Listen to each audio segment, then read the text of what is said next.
Good morning, all of you. In this part of carbohydrates, we will discuss about the classification of carbohydrates. जो आपके carbohydrates हैं उनको different ways से classify किया जा सकता है। तो जो डिफरेंट वेज हैं क्लासिफिकेशन के, उनमें से जो फर्स्ट वे है क्लासिफिकेशन का है वो है उनके जनरल फार्मूला के बेसिस के ऊपर। जो हमने सबसे पहली आपको ओल्ड डेफिनेशन बताई थी कार्बोहाइड्रेट्स की, वो इसी जनरल फार्मूला के ऊपर बेस्ड थी, जिसमें हमने आपको बताया था कि जो कार्बोहाइड्रेट्स है ये टू वर्ड से मिलकर बना है, कार्बो और hydrates. Means कार्बो means carbon, hydrates means water. Means the hydrates of carbon having the general formula called CnH2O का वो लेन आर कॉल्ड द कार्बोहाइड्रेट्स। लेकिन हमने देखा था कि उस डेफिनेशन के अंदर कुछ कमी थी। कुछ आपके कंपाउंड ऐसे हैं जो कार्बोहाइड्रेट्स हैं लेकिन उनका जनरल फार्मूला CnH2ON नहीं है। तो इसी बेसिस के ऊपर के वो कार्बोहाइड्रेट्स जिनका जनरल फार्मूला CnH2ON है, और कुछ ऐसे हैं जिनका जनरल फार्मूला CnH2O का N नहीं है। इसी बेसिस के ऊपर हम कार्बोहाइड्रेट्स को डिफरेंट वेज में क्लासिफाई कर सकते हैं। मीन्स ऑक्सी कार्बोहाइड्रेट्स और दूसरे होंगे डीऑक्सी कार्बोहाइड्रेट्स। तो ऑक्सी कार्बोहाइड्रेट्स आपके वो कंपाउंड होंगे, वो कार्बोहाइड्रेट्स होंगे which have the general formula CnH2O का whole n are called the oxy carbohydrates. जैसे फॉर एग्जांपल अगर हम इस फार्मूले में n की वैल्यू 6 पुट कर दें तो कौन बन जाते हैं वो आपके C6H12O6। और ये जो जनरल फार्मूला है तो इसके डिफरेंट आइसोमेरिक फॉर्म्स हैं, ग्लूकोज, फ्रक्टोज, मेनोस। इन सभी का जो जनरल फार्मूला है वो C6H12O6 ही है। नेक्स्ट हम जो आपके जो ग्लूकोज है इसको आप टेबल शुगर भी कहते हैं। It is also called as the food of brain. It is the quick source of energy.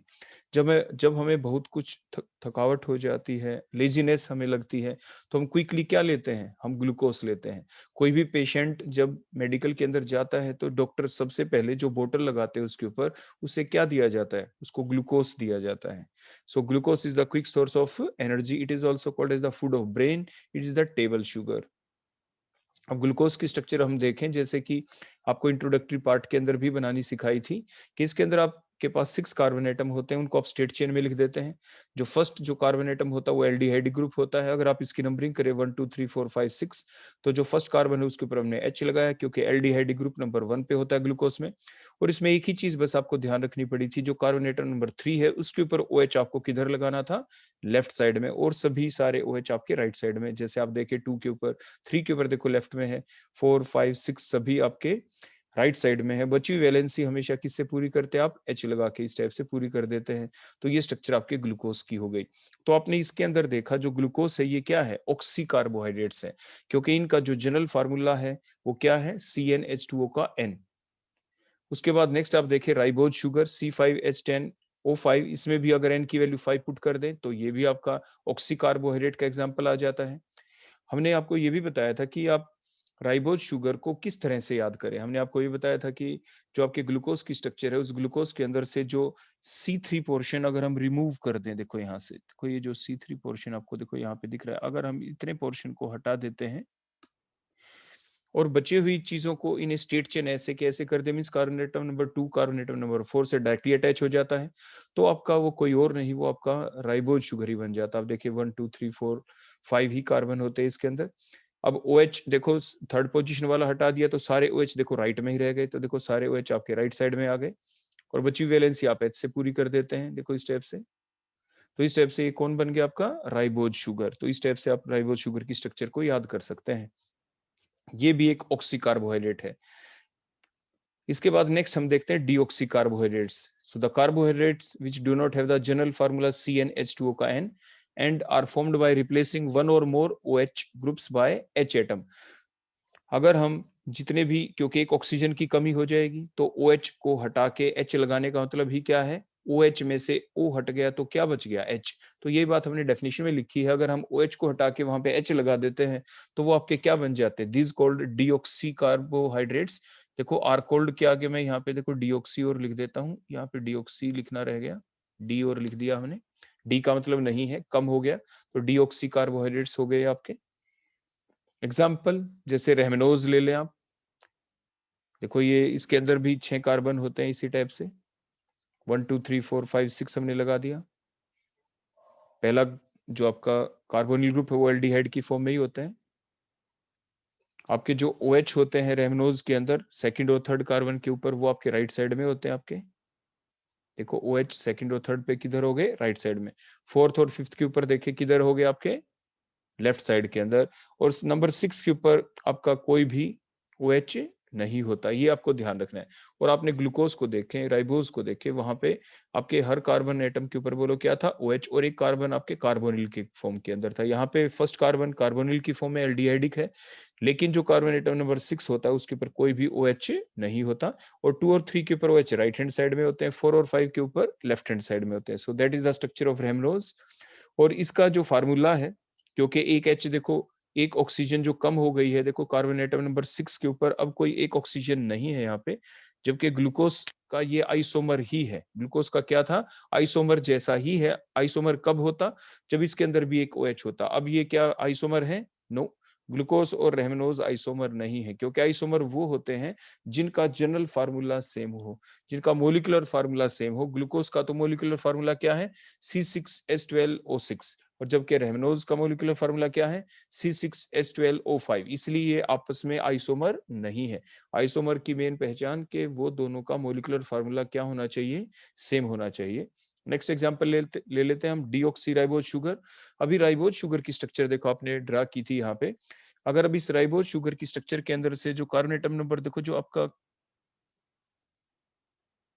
ये जो 3 है, यहाँ पे हमने क्या किया, देखो वही स्ट्रक्चर ड्रा कर दी, 1 2 3 4 5। और उसी टाइप से देखो हमने सिर्फ एक ऑक्सीजन कम की है, आप ध्यान से देख सकते हैं एक ऑक्सीजन हमने कम कर दी है। तो इसलिए एक ऑक्सीजन कम हुई तो डीऑक्सी, तो so called the deoxyribose sugar.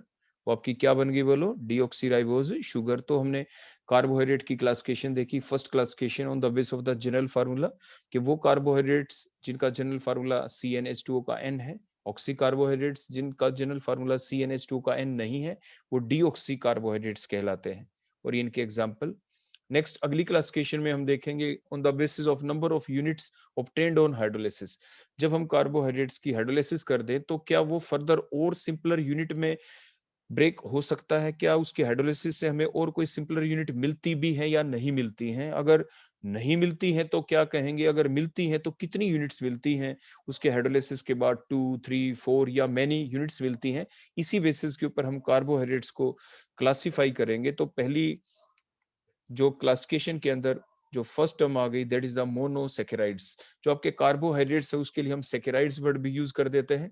तो मोनो का मतलब 1 हो गया, यहाँ पे 1 का मतलब वो पहले भी 1 थे, उसकी फर्दर हाइड्रोलिसिस नहीं हो सकती है, उसके बाद और हमें सिंपलर यूनिट्स नहीं मिलेंगी उसकी हाइड्रोलिसिस से। तो means the simplest carbohydrates which can not be split further on hydrolysis, या whose hydrolysis never gives more simpler units, कि उसकी हाइड्रोलिसिस से हमें और सिंपलर यूनिट्स नहीं मिलेंगी, तो आप उन्हें मोनोसेकेराइड्स कहते हैं। जैसे अभी आपने देखा आपके ग्लूकोज हो गया, फ्रक्टोज हो गया, mannose, galactose, ribose sugar, deoxyribose sugar, rhamnose, इनकी आप हाइड्रोलिसिस जब करते हैं तो कोई फर्क नहीं पड़ता और सिंपलर यूनिट हमें नहीं मिलती है, तो इन्हें कहते हैं मोनोसेकेराइड्स। तो जो मोनोसेक्राइड्स होते हैं इनकी फर्दर टाइप होती हैं ऑन द बेसिस कि जो मोनोसेक्राइड है उसके अंदर कार्बन है कितने। जैसे आपने अभी देखा था ग्लूकोज के अंदर 6 कार्बन होते हैं, C6H12O6। इसी बेसिस के ऊपर आपके जो रेंज होती है वो, अगर आपके अप टू 7 होते हैं मोनोसेक्राइड्स के अंदर, मैक्सिमम जो कार्बन एटम होते हैं वो 7 तक हो सकते हैं इसमें। अगर 3 ही कार्बन एटम हो, एक ऐसा monosaccharide which contain 3 carbon atom called the trioses, tri का मतलब 3, आप उन्हें ट्रायोसिस कहते हैं। आप उन्हें क्या कहते हैं, ट्रायोसिस कह देंगे आप उसे, ये डबलिंग में लिखा गया। जैसे एग्जांपल ग्लिसर एल्डिहाइड, ग्लिसर एल्डिहाइड आपने नाम सुना है ग्लिसरॉल का, जिसके अंदर क्या होता था, ग्लिसरॉल की स्ट्रक्चर कैसी होती थी, ग्लिसरॉल, ग्लिसरॉल की स्ट्रक्चर कुछ ऐसे थी जिसमें आप क्या करते थे बोलो, आपके पास 3 कार्बन एटम होते थे ऐसे, हर एक कार्बन एटम के ऊपर आपके क्या होता था बोलो, OH। देखो इस टाइप से बची वैलेंसी आप किससे पूरी करते थे, हाइड्रोजन लगा के आप पूरी कर देते थे, देखो ऐसे, ये ग्लिसरॉल था। अगर हम किसी भी टर्मिनल कार्बन को, जैसे ऊपर वाले कार्बन एटम के ऊपर से हमने क्या कर दिया, उसके अंदर से हमने देखो इस टाइप से H हटा दिया, देखो ऐसे कि ऑक्सीडेशन कर दिया हमने इसका, ये CH2, एक H यहाँ से एक यहाँ से, बोलो कौन बच गया, ये बच गया CHO ग्रुप। तो इसको आप क्या कहते हैं, ग्लिसरैल्डिहाइड। तो यही हमने ड्रा किया है देखो, 1 2 ये 3 कार्बन, पहला कार्बन आपके किस, और ये OH लगा दिया नंबर 2 के ऊपर, पहले वाला एल्डिहाइड ग्रुप, दूसरे के ऊपर HOH है, और लास्ट वाला कौन हो गया बोलो, CH2OH। So that is the glyceraldehyde. बोलो कौन बन गया ये आपका glyceraldehyde, that is the trioses. कौन हो गया बोलो, ये ट्रायोसिस। ये हम मोनोसेक्राइड्स की टाइप देख रहे हैं। अगर 4 कार्बन हो तो क्या कहेंगे आप उसे। लेकिन उससे पहले एक बेसिक सी चीज जो आप स्टीरियो केमिस्ट्री के अंदर हमेशा ही पढ़ते आए हैं, अगर हम ये बीच में जो हमने कार्बन कार्बन भी दिखा दिए हैं, अगर क्रॉस लगा देते, कार्बन भी ना दिखाते, तो फिशर प्रोजेक्शन कहलाती है वो। लेकिन इजी करने के लिए हमने यहाँ पे कार्बन लगा दिया। तो फिशर प्रोजेक्शन के अंदर क्या है, आपके 2 ही लाइन होती है। One is the vertical line, देखो ये देखो जो स्टेट है ये वर्टिकल लाइन होती है, इस टाइप से ये वर्टिकल लाइन है। और ये जो लाइन है ये आपको दिख रही है हॉरिजॉन्टल लाइन, देखो ये हॉरिजॉन्टल लाइन है। हॉरिजॉन्टल लाइन के ऊपर कौन है आपके, OH और H। तो हॉरिजॉन्टल लाइन के ऊपर जो ग्रुप होते हैं, जैसे H और OH है यहाँ पे, they are pointing towards us, ये हमारी तरफ पॉइंट कर रहे होते हैं अकॉर्डिंग टू द फिशर। और जो ग्रुप वर्टिकल लाइन में है, वर्टिकल लाइन में कौन हो गया बोलो, ये कार्बन वाला ग्रुप। बोलो कौन है ये, एक तो CHO ग्रुप और दूसरा बोलो कौन आपका CH2OH। They are pointing away from us, ये हमसे दूर पॉइंट कर रहे होते हैं। ये बेसिक फैक्ट होते हैं आपकी फिशर प्रोजेक्शन के। तो ये हमने साइड में आपको साथ के साथ वैसे ही बता दिए, स्टीरियो केमिस्ट्री के अंदर काम आने होते हैं। हम नेक्स्ट टाइप की तरफ चलते हैं, ट्रायोसिस के बाद टेट्रोसिस। तो वो मोनोसेक्राइड जिसके अंदर 4 कार्बन एटम हो, आप उसे टेट्रोसिस कहते हैं। उसे एग्जाम्पल क्या क्या है, एरिथ्रोज और द थ्रियोज। देखो एरिथ्रोज 4 कार्बन की ये चेन हम लगाएंगे, 1 2 3 एंड 4। 4 आपके नीचे कार्बन आ जाएगा CH2OH की फॉर्म में। उसके बाद 2 के ऊपर भी आपने OH लगा दिया, 3 के ऊपर भी OH लगा दिया, दोनों OH आपके सेम साइड में है। यही तो हमारी आगे एक टाइप भी बनेगी, ये हमारी अगली एक क्लासिफिकेशन भी बनेगी इसी बेसिस के ऊपर, एरिथ्रो और द थ्रियो। तो क्योंकि अगर आपके जो OH हैं वो सेम साइड के अंदर हो, जो लोवेस्ट आपके एसिमेट्रिक कार्बन एटम है, स्टीरियोजेनिक जो सेंटर है, कायरल जो कार्बन एटम है, उनके ऊपर आपने देखा लोवेस्ट जो 2 कायरल कार्बन एटम है उनके ऊपर आपने देखा, आप if the OH are present on the same side, तो कौन है ये, एरिथ्रो, एरिथ्रोफॉर्म कहलाती है। और ये जो कंपाउंड है एरिथ्रोज है, यहीं से वो नाम निकल के आए हैं, एरिथ्रो और the threo. So these two terms, that is the erythro and the thrio, they are originated from these two compound. One is the erythrose, ये erythrose की स्ट्रक्चर आएगी आपके सामने। देखो फर्स्ट कार्बन एल्डिहाइड की फॉर्म में ही है, बची हुई वैलेंसी हम H से पूरी कर देते हैं। और लास्ट जो कार्बन एटम नंबर जो 4 था उसके ऊपर बोलो कौन आ गया, ये CH2OH। टोटल 4 कार्बन हो गए हैं अभी यहाँ पे। कार्बन एटम नंबर देखो ये 4, ये लास्ट में आ गया आपका। कार्बन एटम नंबर क्या आ गया आपका, ये 4 आ गया, देखो लास्ट में ये कार्बन एटम नंबर 4 है यहाँ पे। तो एरिथ्रोज है ये। अगर हम जो ये कार्बन एटम नंबर 2 और 4 जो आपके कायरल कार्बन एटम है, जिसके ऊपर OH आपके देखो ये सेम साइड में आपको दिख रहे हैं, अगर हम इनको डिफरेंट साइड में कर दें तो तभी तो कहलाएगी अगली फॉर्म, जिसे कहेंगे थ्रियोज। जिसे क्या कह देंगे आप, threose. If these two OH are present on the same side, that is the erythros. If the two OH are present on the different side, तो आप उसे कह देंगे थ्रियोज। आगे इनकी स्ट्रक्चर भी हम फर्दर ड्रा कर देंगे एरिथ्रोज के साथ थ्रियोज की भी। और वैसे हमने आपको बता ही दिया है कि आप स्ट्रक्चर में डिफरेंस कैसे ला सकते हैं। नेक्स्ट आ जाते हैं हमारे पेंटोसिस। तो पेंटोसिस कौन हुए, the monosaccharides which contain 5 carbon atoms are called the pentoses, जिसमें 5 कार्बन हो। नाम आप पहले ही सुन चुके हैं, कंपाउंडों के नाम भी आप देख चुके हैं, स्ट्रक्चर भी हम आपको बता चुके हैं। एक तो राइबोज, एक डीऑक्सी राइबोज। तो राइबोज शुगर हो गया, डीऑक्सी राइबोज शुगर हो गया।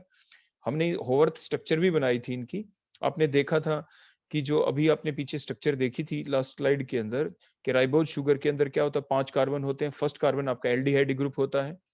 जो फारदेस्ट हमने बताया था आपकी पहले लेक्चर के अंदर कि जो फारदेस्ट सेकेंडरी OH है वो कार्बन एटम नंबर 4 के ऊपर था। जो साइक्लिक फॉर्म हमने बनाई थी राइबोज की, वहां पे ये सारी चीज आपको सिखाई जा चुकी थी कि होवर्थ स्ट्रक्चर बनती कैसे है। आप उसकी रिपीटिशन के लिए फर्स्ट लेक्चर को दोबारा से देख सकते हैं। तो देखो इसमें ये हमने नंबरिंग की 1 2 3 एंड 4, और ये 5 आ जाएगा। 1 के ऊपर बोलो क्या, OH डाउनवर्ड डायरेक्शन में, H आपके कहाँ पे है, अपवर्ड डायरेक्शन में। हमने पहले ही बताया था कि जो आपकी साइक्लिक फॉर्म होती है उसमें जितने भी ग्रुप आपके राइट साइड में होते हैं उन सभी को डाउनवर्ड डायरेक्शन में दिखाया जाता है होवर्थ स्ट्रक्चर के अंदर, और जितने भी ग्रुप लेफ्ट हैंड साइड में थे साइक्लिक फॉर्म के अंदर उन सभी को होवर्थ स्ट्रक्चर ड्रा करते वक्त अपवर्ड डायरेक्शन में शो किया जाता है। तो ये HOH सेकंड के ऊपर भी मींस OH ये आपके राइट हैंड डायरेक्शन के अंदर थे, राइट हैंड साइड के अंदर थे आपके HOH। देखें ये H आपका, और ऊपर क्या आ जाएगा CH2OH। तो ये आपके स्ट्रक्चर बन गई राइबोज शुगर की। किसकी स्ट्रक्चर बन गई आपके? राइबोज शुगर की। अगर हम यहाँ से क्या हटा दें आपके, एक OH को हटा के क्या लगा देंगे हम? H, C2 पोजीशन के ऊपर से। देखो यहाँ से आप वो पीछे करेक्शन कर लेना, जो पिछले स्लाइड के अंदर जो मैंने आपको बताया था कि वहां पे शायद मैंने नंबर 3 के ऊपर लगा दिया होगा वहां पे, तो ये नंबर 2 के ऊपर से आपका H हटना होता है। नंबर 2 के ऊपर से देखो यहाँ पे O हटता है। अगर हम O हटा देंगे नंबर 2 पोजीशन के ऊपर से, सिर्फ H लगा रहने दे, तो वो आपके डीऑक्सीराइबोज शुगर बन जाएगा। तो आप अपनी फर्स्ट स्लाइड के अंदर जो मैंने बताया था, आप वहां पे करेक्शन कर लेना। जो मैंने राइबोज शुगर और डीऑक्सीराइबोज के बारे में बताया, वहां पे शायद मैंने वहां पे नंबर 3 वाले OH को हटा के वहां पे H लगाया है, तो आप वहां पे करेक्शन जरूर कर लेंगे।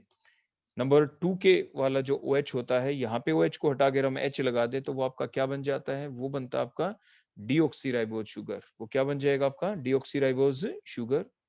नेक्स्ट आ जाते हैं आपके हेक्सोसिस। तो वो मोनोसेक्राइड्स जिनके अंदर 6 कार्बन एटम होते हैं, आप उन्हें हेक्सोसिस कहते हैं। Like glucose, fructose, mannose, galactose, this all are the hexoses, क्योंकि इनके अंदर 6 कार्बन एटम होते हैं। अगर हम ग्लूकोज की स्ट्रक्चर यहाँ पे ड्रा करें होवर्थ की फॉर्म के अंदर, तो हमने बताया था हेक्सागन की फॉर्म एग्जिस्ट करता है। कार्बन एटम की नंबरिंग कर देते हैं 1 2 3 4 5 6। और आपके जो अगर हम अल्फा फॉर्म ले लें इसकी, तो क्या होगा उसके अंदर? देखो HOH, सिर्फ एक ही चीज का हमें ध्यान रखना होता है यहाँ पे। वो क्या कि आपके जो नंबर 1 के ऊपर अल्फा फॉर्म अगर हम ले लें, देखो यहाँ पे जो हमने छोड़ा है, तो यहाँ पे अगर हम OH नीचे की डायरेक्शन में लगा देते तो अल्फा फॉर्म बन जाएगी। देखो ये, अगर OH को ऊपर दिखा देते, H को नीचे नंबर 1 के ऊपर, तो वो बीटा ग्लूकोज बन जाती है। तो क्या बन जाती है आपकी? Beta glucose. एक तो ये, और दूसरा सिर्फ कार्बन एटम नंबर जो 3 होता है, जिसके ऊपर OH हमने कहाँ पे दिखाया बोलो? अपवर्ड डायरेक्शन के अंदर। और सारे OH आपके कहाँ पे? डाउनवर्ड डायरेक्शन के अंदर होते हैं। तो ये आपके ग्लूकोज की स्ट्रक्चर थी। अल्फा ग्लूकोज की स्ट्रक्चर हमने ड्रा की है, और स्ट्रक्चर हम आपको पहले ही बता चुके हैं मैनोज, ग्लैक्टोज और फ्रक्टोज के बारे में। नेक्स्ट हम देखते हैं अगली टाइप मोनोसेक्राइड्स के बाद ओलिगोसेक्राइड्स। तो the carbohydrates which on hydrolysis gives some units. वो कितनी यूनिट्स? अगर 2 से 10 के बीच में यूनिट हमें मिलती है मोनोसेक्राइड यूनिट, तो आप उन्हें कहते हैं ओलिगोसेक्राइड्स। आप उन्हें क्या कहेंगे? ओलिगोसेक्राइड्स। जैसे माल्टोज, लैक्टोज, सुक्रोज। माल्टोज को माल्ट शुगर भी कहते हैं। इसको तोड़ेंगे तो 2 यूनिट ही मिलती है हमें, दोनों ग्लूकोज की यूनिट होती है, ग्लूकोज प्लस ग्लूकोज। लैक्टोज को ब्रेक करते हैं, हाइड्रोलिसिस करते हैं, तो ग्लूकोज प्लस गैलेक्टोज मिलता है हमें। सुक्रोज की हाइड्रोलिसिस करें तो हमें ग्लूकोज प्लस में फ्रक्टोज मिलता है। तो मींस 2 या 2 से ज्यादा यूनिट अगर हमें मिले हाइड्रोलिसिस के बाद, तो अपने कहते हैं ओलिगोसेक्राइड्स। तो जो ओलिगोसेक्राइड की फर्दर टाइप हो सकती हैं, डाइसेक्राइड, ट्राइसेक्राइड्स, टेट्रासेक्राइड्स एंड सो ऑन। तो अगर हमें 2 ही यूनिट मिले, the carbohydrates which on hydrolysis gives 2 molecules of monosaccharides are called the disaccharides. Example जैसे सुक्रोज, जिसे आप केन शुगर भी कहते हैं, it is a non reducing sugar. आगे हम पढ़ेंगे नेक्स्ट क्लासिफिकेशन के अंदर। तो जो सुक्रोज होता है 2 यूनिट से मिलकर बना है। जब हम हाइड्रोलाइसिस करेंगे सुक्रोज की, तो हमें क्या क्या मिलेगा? ग्लूकोज प्लस फ्रक्टोज, और इक्विमोलर अमाउंट के अंदर। जितना ग्लूकोज उतना ही फ्रक्टोज 1:1 रेशियो के अंदर हमें मिलता है। ग्लूकोज और फ्रक्टोज हमें किस में मिलता है बोलो? इन 1:1 रेशियो। तो जो आपका सुक्रोज होता है, ये एक डेक्स्ट्रो रोटेटरी कंपाउंड है। डेक्स्ट्रो रोटेटरी मींस जो पीपीएल को जो राइट डायरेक्शन में रोटेट कर दे। देखो हमने रोटेशन पीपीएल की देखो राइट डायरेक्शन में दिखाई है, डी लिखा है, डेक्स्ट्रो रोटेटरी है सुक्रोज। फिर हमने क्या किया? सुक्रोज की हाइड्रोलिसिस, एसिडिक हाइड्रोलिसिस की। तो जो सुक्रोज है, जो इसके अंदर ग्लाइकोसिडिक बॉन्ड से जुड़े हुए थे, आगे हम पढ़ाएंगे। ग्लूकोज और फ्रक्टोज के बीच में जो बॉन्ड होता है उसे ग्लाइकोसिडिक बॉन्ड कहते हैं आप। वो उस बॉन्ड का क्लीवेज हुआ और हमें ग्लूकोज और फ्रक्टोज मिल गए। जो ग्लूकोज है वो भी एक डेक्स्ट्रो रोटेटरी कंपाउंड है। जो मिक्सचर मिला इसके अंदर, अब सुक्रोज नहीं रहा हमारे पास। अब मिक्सचर के अंदर सुक्रोज ब्रेक हो चुका है, सुक्रोज की कंप्लीट हाइड्रोलिसिस हो चुकी है। Now the container have only glucose and the fructose in 1:1 ratio. पहले जब आपके पास सुक्रोज था, आपने उसको वाटर के अंदर डिसोल्व किया था, आपने हाइड्रोलिसिस नहीं करवाई थी उसकी। तो उस वक्त जब सुक्रोज था, सुक्रोज के अंदर से जब हमने पीपीएल पास की, तो उसने लाइट को किधर रोटेट किया? उसने लाइट को रोटेट किया राइट डायरेक्शन में। तभी तो हमने कहा था sucrose is a dextro rotatory. फिर हमने सुक्रोज की हाइड्रोलिसिस कर दी एसिडिक हाइड्रोलाइसिस कर दी, सुक्रोज अब नहीं रहा उसी सॉल्यूशन के अंदर, अब ग्लूकोज और फ्रक्टोज 1:1 रेशियो में, तो क्या हुआ, तो जो ग्लूकोज है वो तो चाहता है मैं लाइट को रोटेट कर दूं राइट हैंड डायरेक्शन में, means glucose is dextro rotatory, जबकि फ्रक्टोज जो है it is a laevo rotatory, लेकिन जो फ्रक्टोज है लेफ्ट हैंड साइड में पीपीएल को बहुत ही ज्यादा रोटेट करता है, तो means laevo rotatory factor dominates over the dextro rotatory factor. Overall जो ये मिक्सचर है ग्लूकोज और फ्रक्टोज का जो मिक्सचर है ये लाइट को किधर रोटेट करेगा, जो डोमिनेटिंग है, डोमिनेटिंग कौन है, लिवियो है, तो means mixture is levo rotatory, mixture बोलो क्या हो गया यहाँ पे, लिवियो रोटेटरी है। और जब हाइड्रोलाइसिस नहीं हुई थी उससे पहले सुक्रोज क्या था, वो डेक्स्ट्रो रोटेटरी था, और हाइड्रोलाइसिस करने के बाद जो मिक्सचर मिला 1:1 रेशियो में ग्लूकोज और फ्रक्टोज का, वो मिक्सचर कैसा है, वो लिवियो रोटेटरी है, मींस जो कॉन्फ़िगरेशन है वो इन्वर्ट हो गई है यहाँ पे, इसलिए इसको इन्वर्जन ऑफ शुगर कहते हैं, इस प्रोसेस को क्या कहेंगे, इन्वर्जन ऑफ शुगर। तो ये जो मिक्सचर था equimolar mixture, the equimolar mixture of glucose and fructose which is obtained by the hydrolysis of the sucrose is called the invert sugar, इस मिक्सचर को तो इन्वर्ट शुगर कहते हैं। और जो ये प्रोसेस चली थी जिसके दौरान क्या हुआ, जो ऑप्टिकल रोटेशन में आ गया change, the change in the optical rotation during the hydrolysis of the sucrose into the equimolar mixture of glucose and fructose that called the inversion of sugar, means पहले जो सुक्रोज है वो dextro rotatory था, और जो mixture है 1:1 ratio में glucose और फ्रक्टोज का वो लिवियो रोटेटरी है, so that process is called inversion of sugar. आप उसे क्या कहते हैं, इन्वर्जन ऑफ शुगर कह देते हैं। और एग्जांपल लेते हैं डाइसैकेराइड के, ये पहला एग्जांपल था डाइसैकेराइड का, सुक्रोज, और सुक्रोज किन दो यूनिट से मिलकर बना है, one is the glucose other one is the fructose, similarly next one is the maltose, जिसे माल्ट शुगर भी कहते हैं, जो गेहूं की रोटी जब हम खाएं और उसको आप चीव करते रहें, उसको चबाते रहें, चबाते चबाते चबाते चबाते आपके अपने आप ही मिठास आना शुरू हो जाता है, जो मिठास अपने आप आता है वो किसी और वजह से नहीं, वो माल्टोस होता है, और माल्टोस को हम माल्ट शुगर भी कहते हैं, it is a reducing sugar, जो नेक्स्ट हम आगे अगली क्लासिफिकेशन के दौरान देख भी पाएंगे विद रीजनिंग। इसके बाद नेक्स्ट आ जाता है लैक्टोज शुगर, जब आप प्योर मिल्क पीते हैं तो उसके दौरान आपने देखा होगा उसके अंदर अपने आप ही मिठास आता है, चाहे आप उसमें शुगर ऐड कीजिए चाहे ना कीजिए, अपने आप ही उसके अंदर मिठास आता रहेगा, तो वो जो मिल्क के अंदर पाया जाता है शुगर, इसे कहते हैं lactose, that is a milk sugar, और जिन दो यूनिट से मिलकर बना है that is the glucose and the गलैक्टोज, तो ये भी एक रिड्यूसिंग शुगर है, आगे हम डिस्कस करेंगे इसके बारे में। नेक्स्ट जो टाइप आ जाती है ओलिगोसैकेराइड्स की, वो है ट्राइसैकेराइड्स। तो ट्राइसैकेराइड्स कौन होते हैं, the carbohydrates which on hydrolysis gives 3 molecules of monosaccharides are called the trisaccharides. Example हो गया जैसे रेफिनोज, ऐसे ही जो 4 यूनिट देंगे उसे टेट्रासैकेराइड्स कह देंगे एंड सो ऑन। तो इस टाइप से ये हमने टाइप्स देखी ओलिगोसैकेराइड्स के बारे में। नेक्स्ट हम देख लेते हैं पॉलीसैकेराइड्स। तो पॉलीसैकेराइड्स कौन होंगे, which gives large number of units on hydrolysis, so the carbohydrates which on hydrolysis gives large number of same or the different monosaccharide units called the polysaccharides। poly का मतलब many, जिसमें many units मिले तो आप उसे क्या कहते हैं, polysaccharides। हमने लिखा है सेम और द डिफरेंट, वो जो यूनिट्स मिलेंगी हमें हाइड्रोलाइसिस के बाद, हो सकता है वो सारी की सारी यूनिट एक जैसी हो सकता है वो डिफरेंट भी हो, इसी बेसिस के ऊपर के वो यूनिट सेम है या डिफरेंट, आपके पॉलीसैकेराइड्स की फर्दर टाइप्स क्या क्या हो सकती हैं, वो आपकी होमोपोलीसैकेराइड और द हीट्रो। एग्जांपल क्या है पॉलीसैकेराइड्स के, जैसे सेलुलोज, जो हमारे प्लांट्स होते हैं ये उसके अंदर मिलता है। कई बार आपके ऑब्जेक्टिव क्वेश्चन भी आता है कंपटीशन में कि सेलुलोज कहाँ पे मिलता है, तो ऑप्शन में मिलता है animal cell and so on, ऐसे प्लांट्स के अंदर मिलता है आपके सेलुलोज। स्टार्च, स्टार्च भी आपके प्लांट्स के अंदर मिलता है, पोटैटो, राइस, इनके अंदर स्टार्च मिलता है।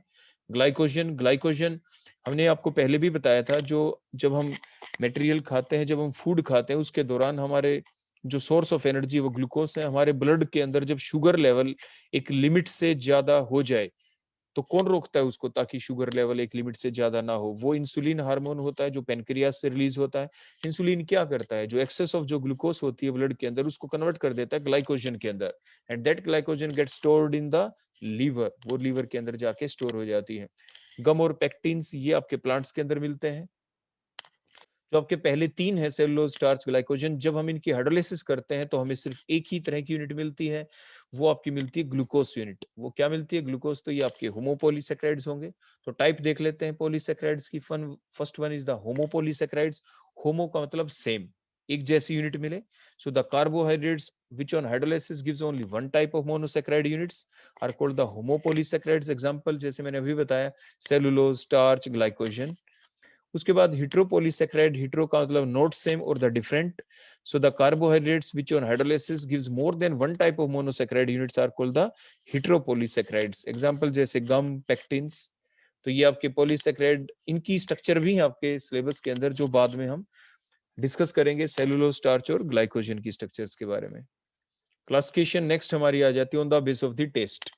जब हम कार्बोहाइड्रेट्स को टेस्ट करते हैं तो मीठे हो भी सकते हैं, ना भी हो, तो उसी बेसिस पे carbohydrates can be classified in following ways. First called the sugar. So the carbohydrates which are sweet in taste, which are crystalline, which are easily soluble in water, these are called sugar. आप उन्हें sugar कहते हैं।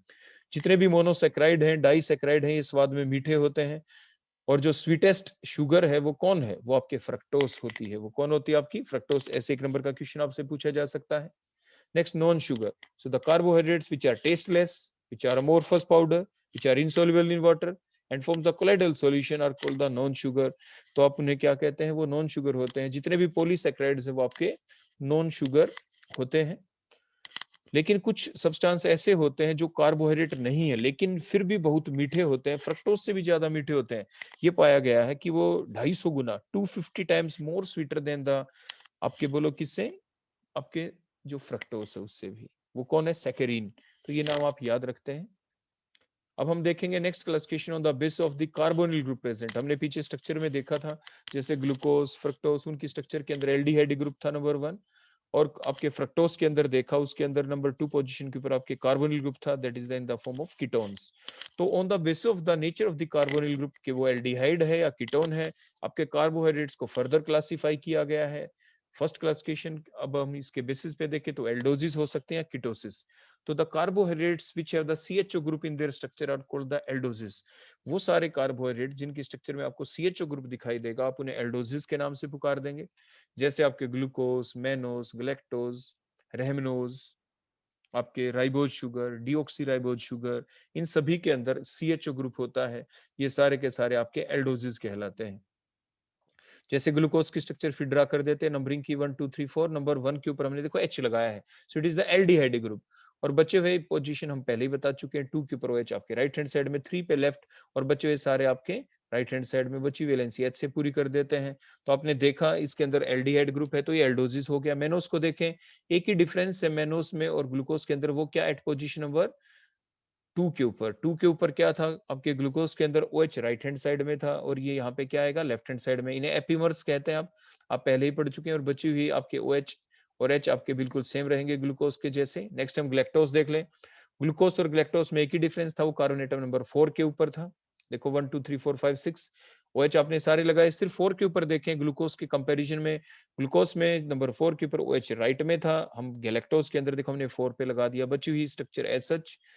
तो इन सभी के अंदर आप देखें आपके CHO ग्रुप है, so these all are the aldoses. आप इन सभी को क्या कहेंगे? एल्डोजिस कहेंगे।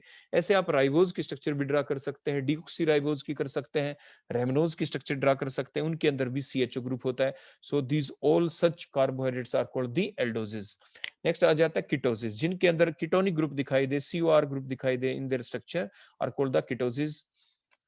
जैसे फ्रक्टोस आ गया, तो फ्रक्टोस के अंदर हमने क्या किया था? 6 कार्बन एटम में देखो एक चेन में, नंबर 2 पोजीशन के ऊपर देखो, नंबर 1 2 3 4 5 6, नंबर 2 के ऊपर आपके कार्बोनिल ग्रुप कीटोन की फॉर्म में है, क्योंकि कार्बोनिल के दोनों साइड में कार्बन लगा हुआ है, और कार्बोनिल ग्रुप के दोनों साइड में C अटैच हो तो वो कीटोनिक ग्रुप होता है। बची हुई सारी जो पोजीशन है HOH की, वो लाइक दैट ऑफ ग्लूकोज हम देखो ड्रा कर देते हैं। तो ये आपके सामने आ गया फ्रक्टोज दैट कोल्ड कीटोसिस। तो ये बोलो आपके कौन हो गए? कीटोसिस। तो ये थी नेक्स्ट क्लासिफिकेशन। उसके बाद हम क्लासिफिकेशन देखेंगे on the base of the configuration.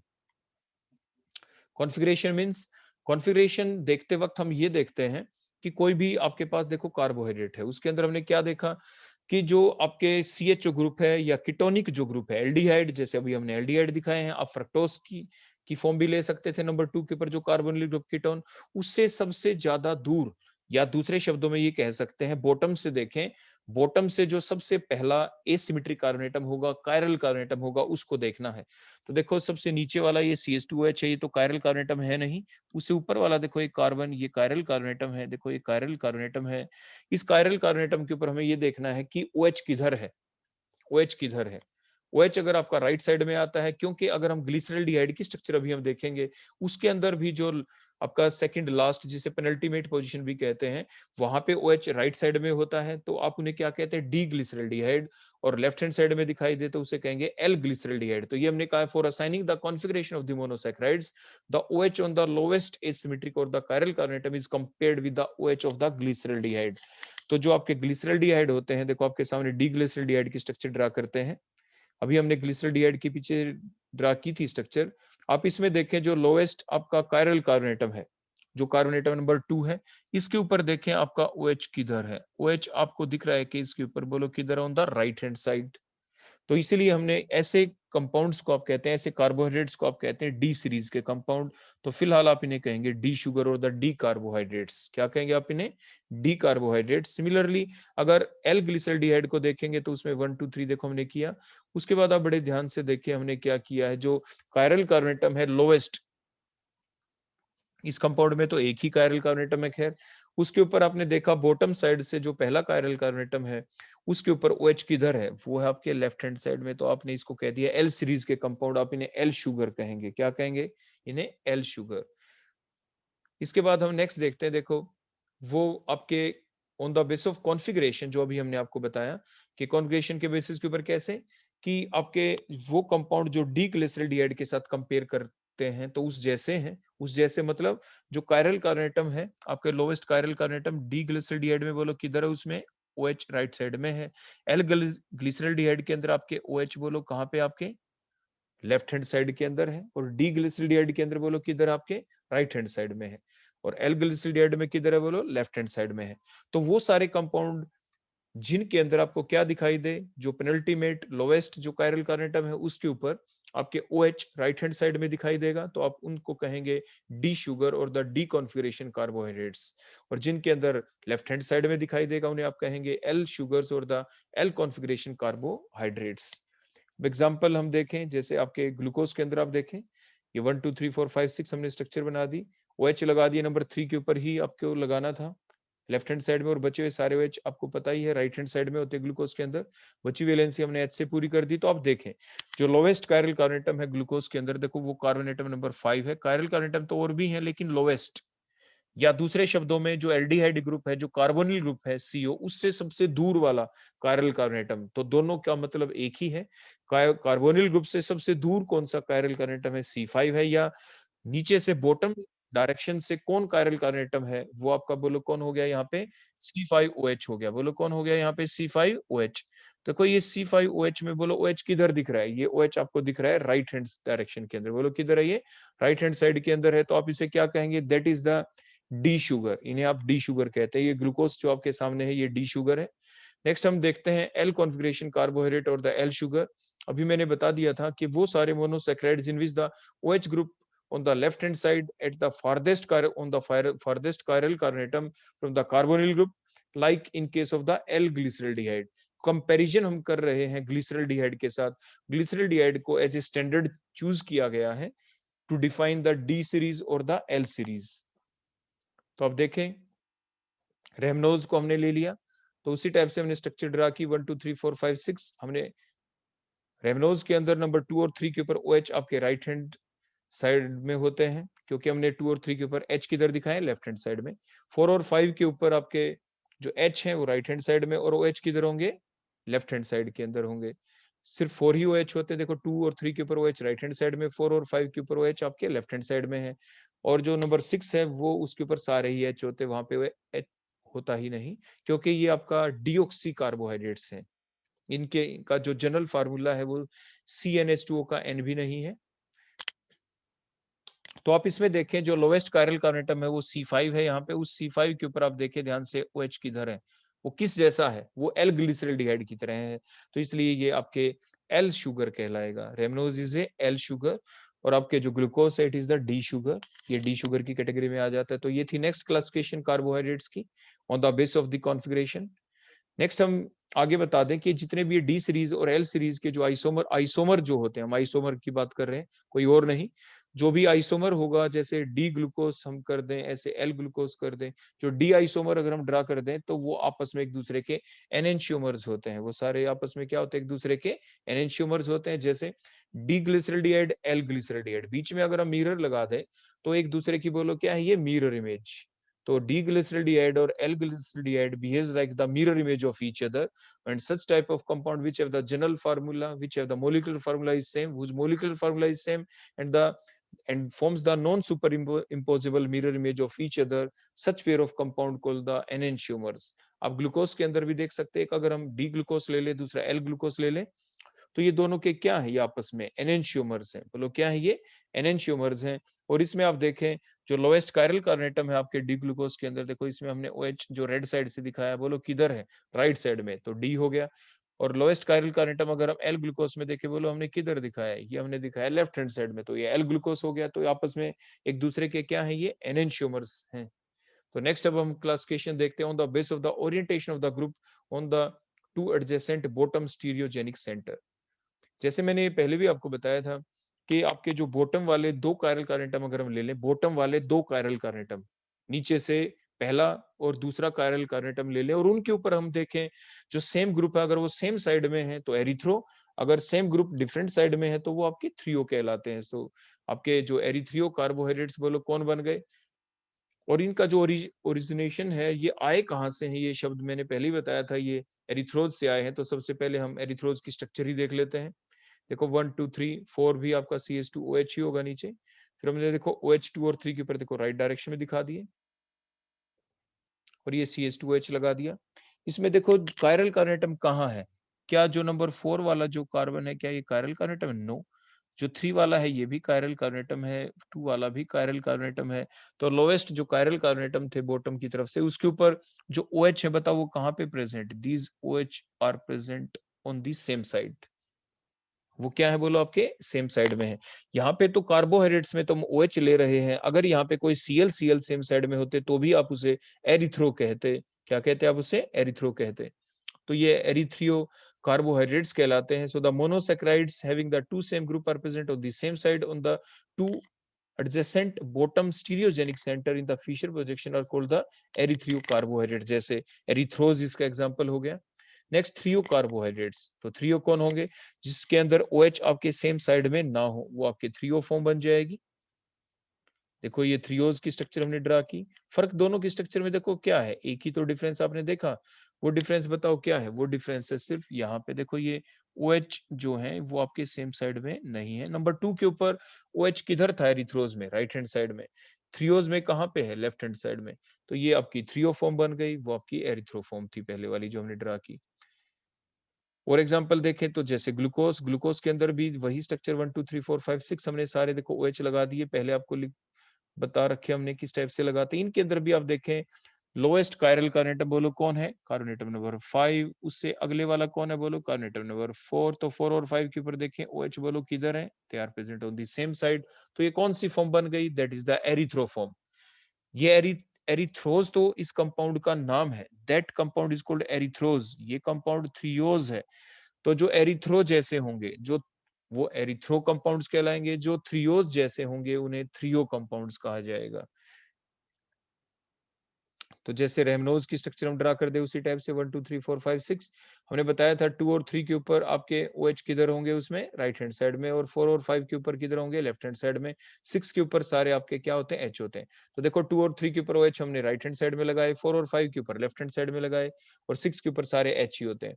अब आप देखें लोएस्ट जो कायरल कार्नेटम है वो कायरल कार्नेटम नंबर 5 है, उससे ऊपर वाला एडजेसेंट 4 है। उनके ऊपर आप देखें OH किधर है, OH these two OH are present on the, किधर है बोलो, लेफ्ट हैंड साइड के अंदर है। बोलो किधर, आपके लेफ्ट हैंड साइड में। मीन सेम साइड में ही हो गए, ये भी बिल्कुल सेम है। तो अगर सेम ही साइड में हो तो आप उन्हें क्या कहते हैं, दैट इज द एरिथ्रोफॉर्म। तो ये भी आपकी एरिथ्रोफॉर्म ही है। तो रेमनोज भी बोलो क्या होगी आपकी, एरिथ्रोफॉर्म। बोलो कैसी होगी आपकी, erythro. Means the same group on the lowest two chiral carbon atom are present on the same side, तो they are called erythro. If they are not present on the same side then it is called threo. तो glucose भी आपके क्या है बोलो, एरिथ्रियो carbohydrates है। Rhamnose भी बोलो क्या है, वो आपका एरिथ्रियो कार्बोहाइड्रेट्स है। तो ये थी नेक्स्ट क्लासिफिकेशन। इसके बाद next classification on the base of the ring size. हमने आपको पहले बताया था कि जो कार्बोहाइड्रेट्स हैं वो आपकी टू फॉर्म में एग्जिस्ट करते हैं, एसाइक्लिक भी और साइक्लिक भी।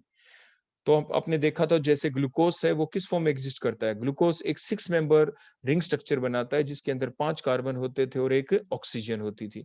सो द कार्बोहाइड्रेट, और ऐसी स्ट्रक्चर को आप क्या कहते हैं, वो पायरेनोज जैसी होती है, वो पायरान जैसी होती है, इसलिए इसको कहते हैं pyranose carbohydrates. So the carbohydrates in which the ring size of the cyclic form is a 6-member ring containing the 5 carbon atom and the 1 oxygen atom are called the pyranose carbohydrates। आप उन्हें बोलो क्या कहते हैं, आप उन्हें क्या कहेंगे, पायरेनोज कार्बोहाइड्रेट्स। एग्जांपल क्या है, ग्लूकोज ही है, ग्लूकोज है उसका एग्जांपल जो पायरेनोज फॉर्म के अंदर एग्जिस्ट करता है। आपके जो फ्रक्टोज है वो इसका एग्जांपल नहीं होगा क्योंकि वो 5 मेंबर साइक्लिक रिंग स्ट्रक्चर बनाता है, 5 मेंबर की फॉर्म एग्जिस्ट करता है। तो फ्रक्टोज को देखो हमने हटा दिया तो ग्लूकोज हो जाएगा, मेनोस हो जाएगा।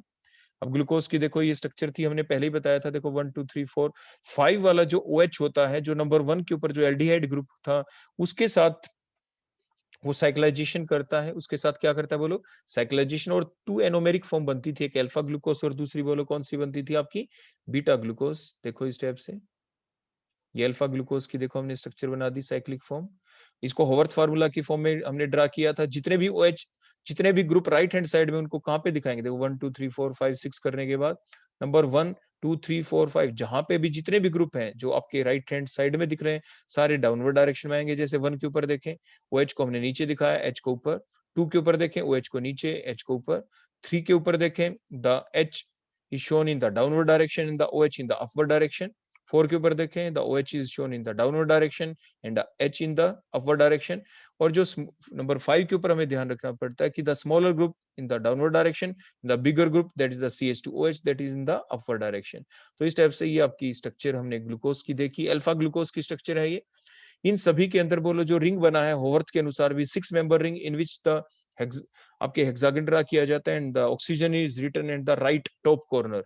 ये होवर्थ ने कहा था कि हेक्सागन जब ड्रा करें और ऑक्सीजन की पोजीशन राइट टॉप कॉर्नर के ऊपर ही होनी चाहिए, तो वो पायरेनोज कार्बोहाइड्रेट बन गए आपके। नेक्स्ट बना जाते हैं फ्यूरानोज कार्बोहाइड्रेट।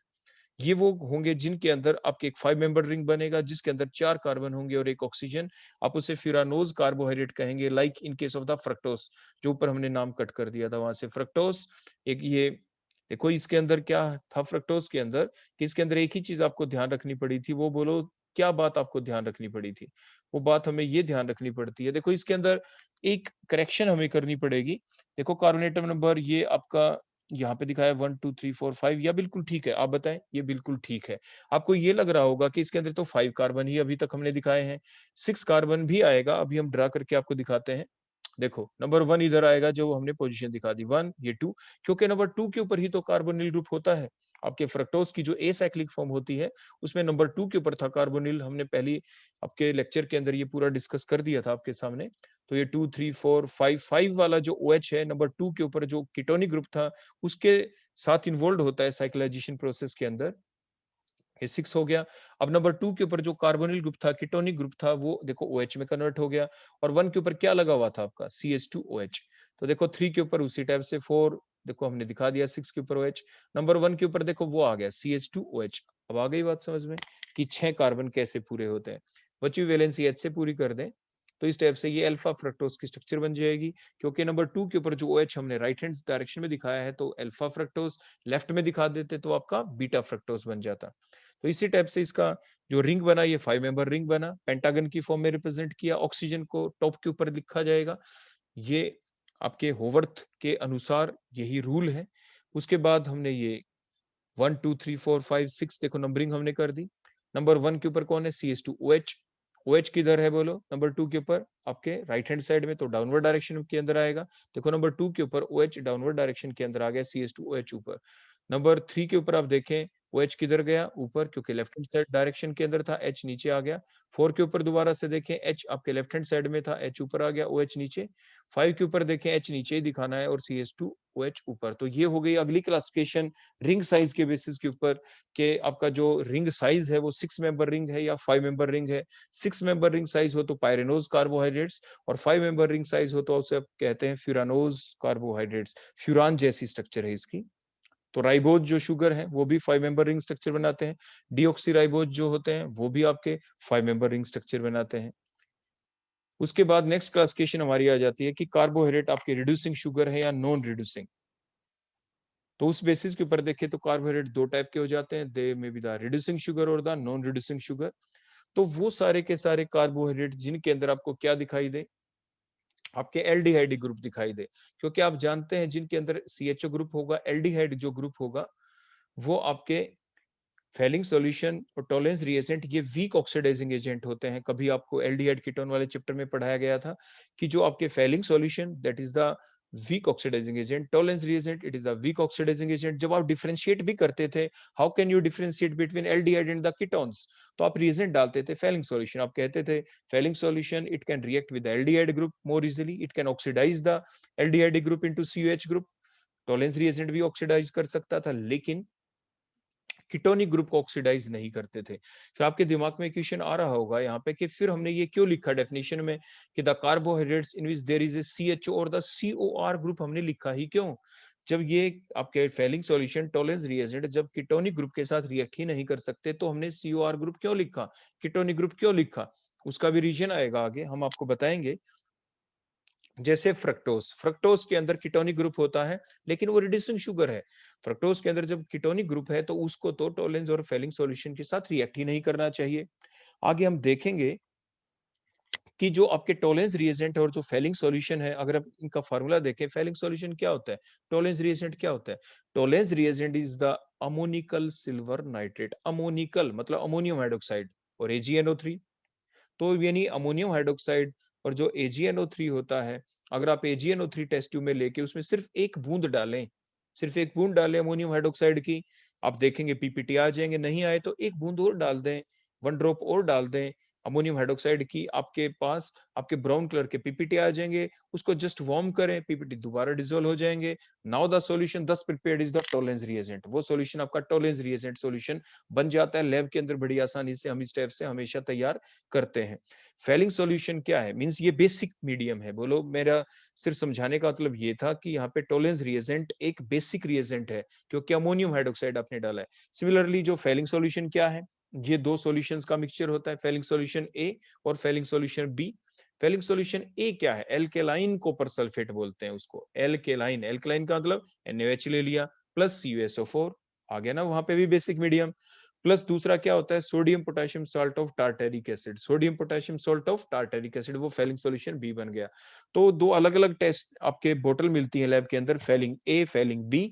उनको जब हमें कोई एक्सपेरिमेंट करना होता है तब हम इक्वल अमाउंट में फेलिंग ए और फेलिंग बी को थोड़ा मिला देते हैं, that called the Fehling solution. Means सिर्फ आपको एक बात यहाँ पे ध्यान रखनी है कि फेलिंग सॉल्यूशन हो चाहे टॉलेंस रिएजेंट हो, बोथ आर बेसिक रिएजेंट। अब बेसिक से हो क्या जाएगा, यहाँ पे बात तो फिर से यहाँ पे वही रह गई कि आपके जो फ्रक्टोस है जिसके अंदर कीटोनिक ग्रुप है, उसको तो टोलेंस और फेलिंग सॉल्यूशन के साथ रिएक्ट ही नहीं करना चाहिए। लेकिन अब इंपॉर्टेंट फैक्ट ये आता है कि जो जब बेसिक मीडियम होता है तो आपके जो फ्रक्टोस होता है, fructose it it exist in equilibrium with glucose and the mannose. अगर आप फ्रक्टोस ले लेते हैं, उसके अंदर वाटर डाल दें, वाटर में डिसोल्व कर दें और मीडियम बेसिक कर दें, मीन जब आप टोलेंस और फेलिंग सॉल्यूशन डालते हैं तो मीडियम अपने आप बेसिक हो जाता है। बेसिक मीडियम के अंदर जो फ्रक्टोस है वो आपके ग्लूकोज में और मेनोज में कन्वर्ट हो जाता है। तो because of that reason, due to the presence of that the glucose and the mannose in the equilibrium mixture, the glucose and mannose they have the aldehyde group, so they can react with tolerance and the Fehling solution, so they are the reducing agent। तो जैसे glucose आपका reducing agent है क्योंकि इसमें aldehyde group होता है, मेनोस एक reducing agent है क्योंकि उसमें CHO ग्रुप होता है। फ्रक्टोज नहीं होना चाहिए था रिड्यूसिंग एजेंट, लेकिन वो भी आपका रिड्यूसिंग शुगर बन गया। किस लिए बन गया, सिर्फ इसी वजह से क्योंकि बेसिक मीडियम के अंदर जो फ्रक्टोज है वो कन्वर्ट हो जाता है ग्लूकोज और मेनोस के अंदर। ये आगे हम आपको कन्वर्ट करके भी दिखाएंगे, फिलहाल आप इस बात को ध्यान रखें। तो रिड्यूसिंग शुगर कौन होते हैं, देयर इज ए CHO और the COR group in hemiacetal और the hemiketal form, and thus they can reduces the Fehling solution और the Tollens reagent are called the reducing sugar. आप उन्हें रिड्यूसिंग शुगर कहते हैं। जितने भी आपके मोनोसेक्राइड हैं, डाइसेक्राइड्स हैं, सुक्रोज को छोड़ के, जिसे आप केन शुगर कहते हैं, जिसे चीनी कहते हैं आमतौर पे, वो आपका जो सुक्रोज है वो नॉन रिड्यूसिंग शुगर है। वो क्यों है वो भी हम रीजन आपको बताएंगे। दूसरे नॉन रिड्यूसिंग शुगर, तो नॉन रिड्यूसिंग शुगर कौन हो गए, जिनके अंदर CHO CR या तो फुल एसिटल और द फुल कीटल फॉर्म के अंदर होता है, और वो आपके रिड्यूस नहीं कर सकता टॉलेंस और फेलिंग सॉल्यूशन को, तो आप उन्हें क्या कहते हैं, नॉन रिड्यूसिंग शुगर। आपने क्या कहते हैं, नॉन रिड्यूसिंग शुगर। एग्जांपल क्या, सारे पॉलीसेकेराइड और डाइसेकेराइड में कौन, आपके सुक्रोज। अब हम वन बाय वन देखते हैं जो बात हम डिस्कस कर रहे थे अभी, why maltose is a reducing sugar. ये बड़े इंपॉर्टेंट क्वेश्चन होते हैं। तो देखो क्या है, जो माल्टोस होता है, हमने पीछे भी बताया था, इट इज ए डाइसेकेराइड। ये दो दो आपकी मोनोमेरिक यूनिट के कंडेंसेशन से बनता है। दो यूनिट कौन होती हैं, both are of alpha glucose. तो देखो अल्फा ग्लूकोज की हमने स्ट्रक्चर ड्रा की होवर्थ फार्मूला की फॉर्म में, हमने हेक्सागन ड्रा किया, राइट टॉप कॉर्नर के ऊपर ऑक्सीजन लिख दी, 1 2 3 4 5 6 हमने नंबरिंग कर दी। 1 के ऊपर आपका OH कहां पे आएगा, नीचे, H ऊपर। नंबर 2 के ऊपर OH नीचे, H ऊपर आएगा। नंबर 3 के ऊपर the OH will be present on the upward direction, और 4 के ऊपर OH in the downward direction, H in the upward direction. 5 के ऊपर आपका H आएगा नीचे और CH2OH ऊपर। बिल्कुल सेम इसी टाइप से अब दोबारा से जल्दी से स्ट्रक्चर ड्रा कर देते हैं। देखो अल्फा ग्लूकोज की 1 2 3 4 5 6, और उसी टाइप से बिल्कुल सारे देखो एग्जैक्ट हमने स्ट्रक्चर ड्रा कर दिए अल्फा ग्लूकोज की आमने सामने। अब इसमें करेंगे क्या, अब इसमें हम कंडेंसेशन करेंगे, वाटर लॉस करवाएंगे। देखो हमने वाटर लॉस करवा दिया यहाँ पे। वाटर लॉस किन के बीच हुआ, आप ध्यान दें। देखो हम आपको फिर से याद दिला दें, जो साइक्लिक फॉर्म बनती है, अल्फा ग्लूकोज की जो साइक्लिक फॉर्म बनी थी वो कैसे बनी थी, आपको ध्यान हो तो, वो साइक्लिक फॉर्म बनी थी C1 के ऊपर एल्डिहाइड ग्रुप था और C5 वाला OH यूज हुआ था। तो अब ध्यान से देखें, जो ये O आया हुआ है, जो इथर ग्रुप है, देखो COC है, तो ये इथर ग्रुप होता है, ये बीच में जो हेक्सागन के अंदर दिख रहा है, ये 1 और 5 के बीच में O है। तो इस बात को आप जरूर ध्यान रखें। तो देखो ये वाटर लॉस हुआ, और आपके जो नया बॉन्ड बना इसे कहते हैं glycosidic bond, because the two OH from which the water is lost, these are present on the same side। OH देखो सेम साइड में थे जब वाटर लॉस हुआ, इसलिए इस ग्लाइकोसिडिक बॉन्ड को कहेंगे अल्फा ग्लाइकोसिडिक बॉन्ड। और ये इथर है, बोलो कौन है, ये C और C के बीच बना हुआ बॉन्ड है, COC है ये, तो उसे आप इथर भी कहते हैं। तो alpha glycosidic bond is a etheric bond. अब उसके बाद नेक्स्ट क्वेश्चन ये आता है कि ये जो स्ट्रक्चर अभी आपके सामने अब बन चुकी है, जिसमें अल्फा ग्लाइकोसिडिक बॉन्ड हमने दिखा दिया है, ये कंपाउंड कोई और नहीं, ये माल्टोज है। Why the maltose is a reducing sugar now. अब इसके ऊपर क्वेश्चन आ गया। तो अब हम इसमें देखो होता क्या है, अब हुआ क्या, जब हम इसकी हाइड्रोलिसिस करते हैं तो उसके दौरान एक alpha glucose right hand side में जो दिखा रखा है, अब ध्यान से देखें, उसके ऊपर नंबर 1 के ऊपर OH हमने अलग से भी दिखा दिया, देखो O सिंगल बॉन्ड H करके। ये जो आपका एक पोर्शन है, ये ग्लाइकोसिडिक बॉन्ड में इन्वॉल्व नहीं हुआ है। एक जो ग्लूकोस है, लेफ्ट हैंड साइड वाला जो ग्लूकोस है, उसका तो C1OH यूज हो गया ग्लाइकोसिडिक बॉन्ड फॉर्मेशन में, दूसरे का C1OH फ्री है, जिसकी वजह से जब हाइड्रोलिसिस करते, ध्यान से देखते जाएं, देखो एरो हमने दिखाया, हाइड्रोलिसिस हम कर रहे हैं, देखो O और H के बीच का बॉन्ड ब्रेक हुआ, और जिसकी वजह से जो इलेक्ट्रॉन थे दोनों शिफ्ट हो गए O की तरफ, दोबारा से डबल बॉन्ड O बन जाएगा यहाँ पे। लेकिन ऐसा करने से जो कार्बन है, देखो ये मैं C लिख देता हूँ यहाँ पे आपके, ताकि समझ में आ जाए। देखो यहाँ पे जो C है, इस कार्बन के बॉन्ड अब तो 5 हो जाएंगे। देखो अभी तक 4 थे, जब O और H के बॉन्ड के दोनों इलेक्ट्रॉन C और O के बीच में आ जाएंगे डबल बॉन्ड बनने के लिए, इसके कार्बन के बॉन्ड हो गए 5। अब कार्बन के साथ जो ऑक्सीजन अटैच है वो दोनों इलेक्ट्रॉन को अपनी तरफ ले लेगी, मींस रिंग ओपनिंग हो गई। यहाँ से दोबारा से जो रिंग, बोलो किसके बीच बना था, जो ये बॉन्ड बना था C5 वाला OH, देखो ये C5 के ऊपर OH था यहाँ पे, और ये C1 वाला एल्डिहाइड ग्रुप था। देखो अब ये बॉन्ड दोबारा से टूट गया, रिंग ओपनिंग हो गई। रिंग ओपनिंग होने से देखो क्या हो गया, देखो वहां पे तो जो ये आपका H निकला था H पॉजिटिव की फॉर्म में, देखो ये यहाँ पे ये किससे जा लगा, देखो ये यहाँ पे ये O नेगेटिव, और बोलो क्या ये H पॉजिटिव है यहाँ पे, और ये दोबारा से आपके पास एल्डिहाइड ग्रुप आ गया, ये CH ग्रुप है यहाँ पे। C डबल बॉन्ड O जो दिख रहा है इसके ऊपर एक क्या है, ये यहाँ पे H है। अंडरस्टूड होता है कि वैलेंसी तो पूरी हमें 4 करनी होती है। आ गया ना इसमें फ्री एल्डिहाइड ग्रुप। तो क्या होता है कि in case of the maltose there is one glucose unit, there is one glucose unit whose C1OH is free for the ring opening। जैसे अभी हमने दिखाया, जो C1OH था, जो राइट हैंड साइड वाली ग्लूकोज यूनिट था, उसका फ्री था फॉर द रिंग ओपनिंग, और which on hydrolysis gives the free CHO। देखो हमें फ्री CHO मिल गया, and now that free CHO can reduce the Fehling solution और the Tollens reagent. So maltose is a reducing sugar, इसलिए maltose बोलो क्या है, एक रिड्यूसिंग शुगर होती है। नेक्स्ट हम देखते हैं इसी टाइप से लैक्टोज के अंदर, लैक्टोज किन 2 यूनिट से मिलकर बना है, वन इज द ग्लैक्टोज।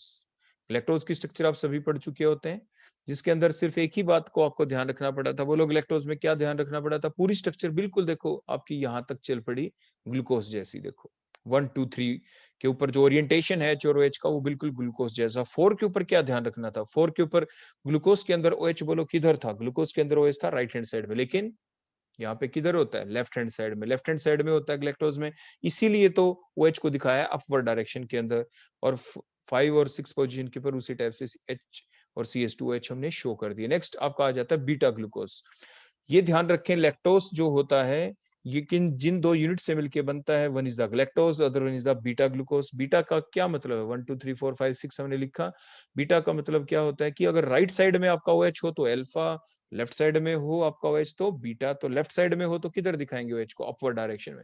देखो हमने C1OH के ऊपर जो ब्लू कलर से हमने दिखाया OH को अपवर्ड डायरेक्शन में दिखाया, सो it is the beta glucose.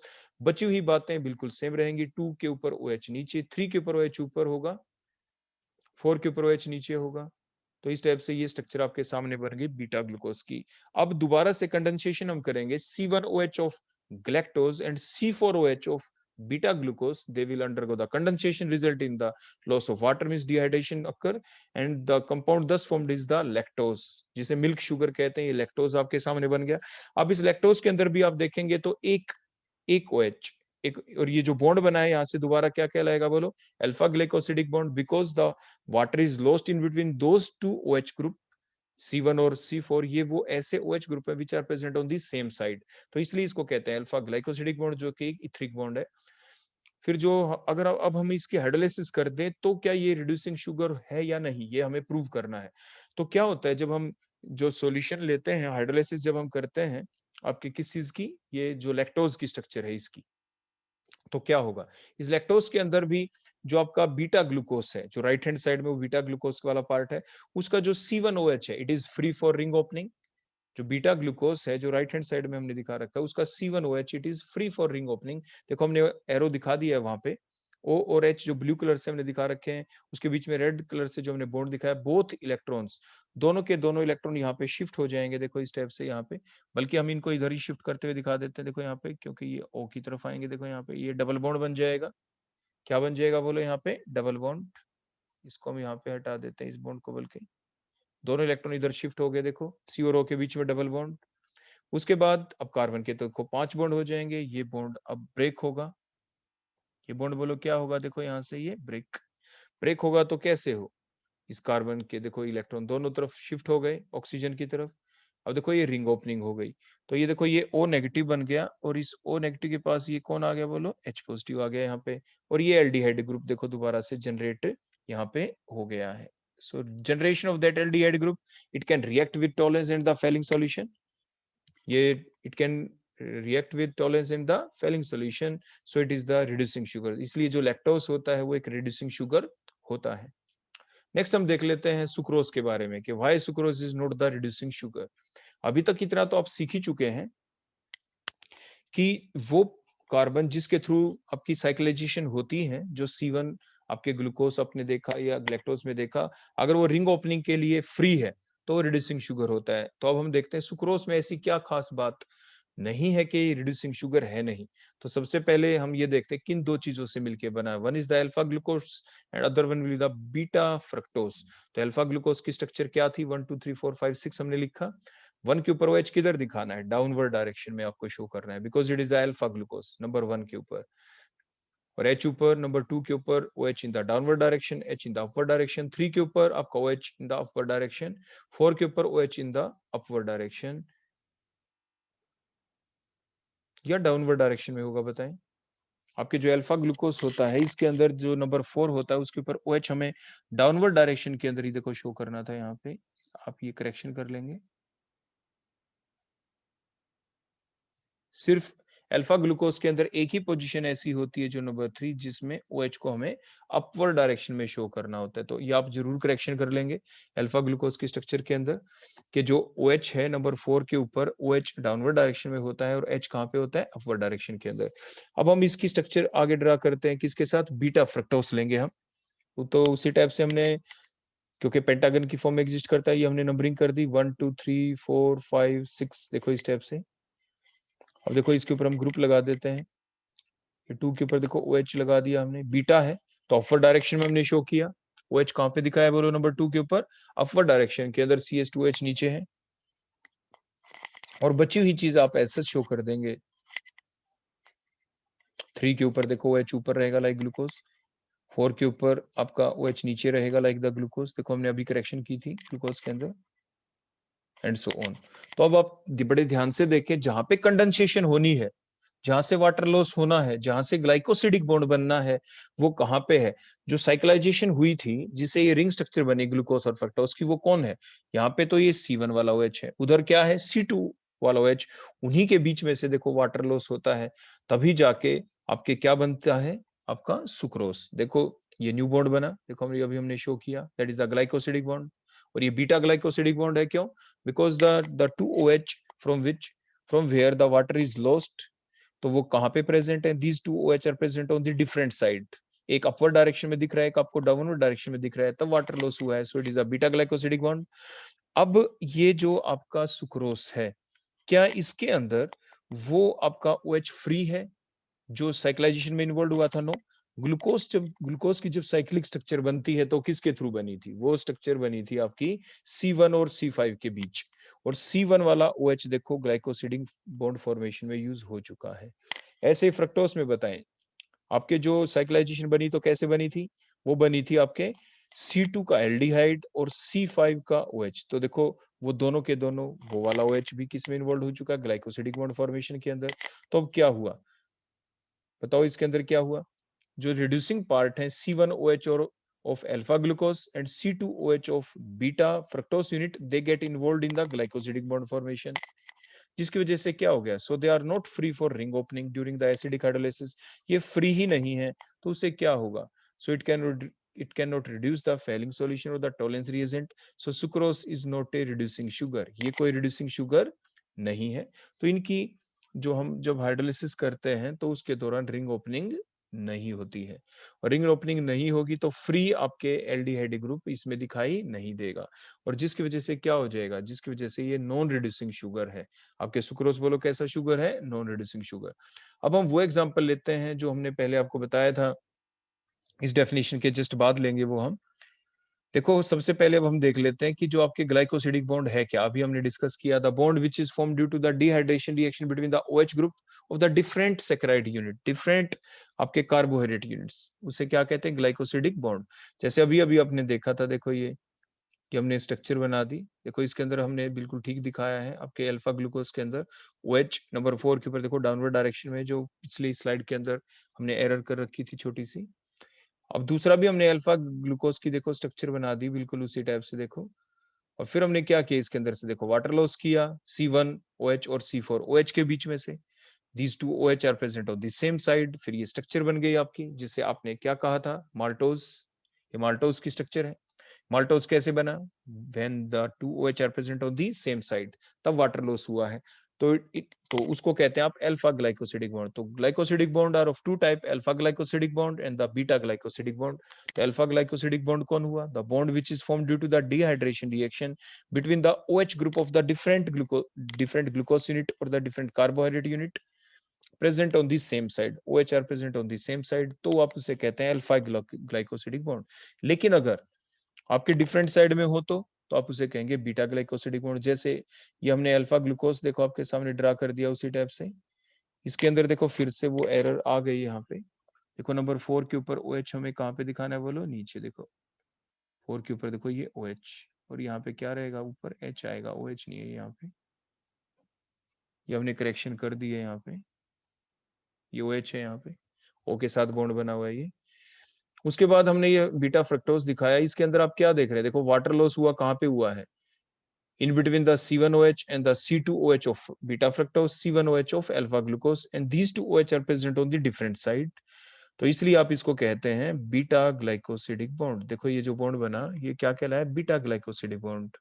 तो आपके ग्लाइकोसिडिक बॉन्ड दो टाइप के होते हैं, अल्फा और the beta glycosidic bond. Clear हो गया?